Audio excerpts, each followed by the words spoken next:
करी हाइनी अखोई बीजेपी की ने ना पांदरुबदे की बीजेपी होइना करिकता होइना वोटकी होइना लैजबने आइसी प्रेसिडेंट होइना अदुबो बीजेपी की वाकौबा कर्मी खुदिमा अखोई हानागी लिंजेन मानना चमिनबदुमैना हुजिकसु एनी वांखेम केंद्रदा बीजेपी की टिकट से अखोई माइ थियन गदबने लोइरे अखोई एनी टिकट अमदा लेपदा अखोई चमानगा बीजेपी की टिकट आई पाइले बीजेपी से मारा फोना वाखेम के अंदर की लंघोखीदा में आदुआ खोई एनी तो नमा मसीदा खोई करिकता लेबा वाखेम के अंदर लेबा पोलिंग कुठा मापन गे वोट अमदा नगन भंगे बीजेपी पामने आना चेंगई गनो मधु चेलम तादे मीना चांस लौखिने मधु लवलो से खोई उजी वोट मोय पापनी चांस वांगले अखोई की पोलिंग सेंसिबल कमिटी लेंगन ले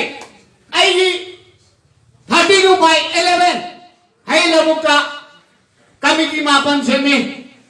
आई कमिटी मापन सुबलें लेंगना बीजेपी दा वोट पीरोय हाय बसे कमिटी की करिकता मयाम सिंधुना वोटर चहुम ले वोटर लिसिंग अमगा चामगा चनीगा निफुमा थोय लेबदा आई की वोटर चहुम सुबलें लेंगना Dr.Nimai Luwang दाई पीगने आए बसे पर्दा खुदी मंगाए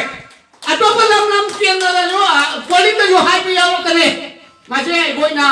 फादल लगा पाबुंग जे हंदक ना रोय बने हंदक से एनी आई कोई माई पा का तो न में से तो बीजेपी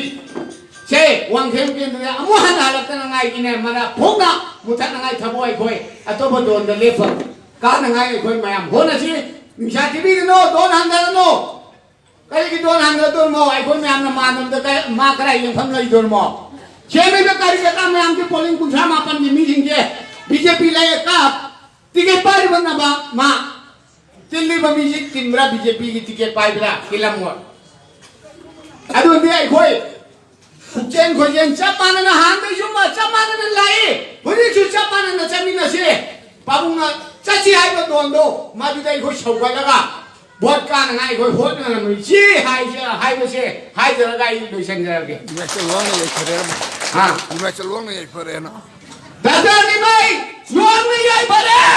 नहीं फरे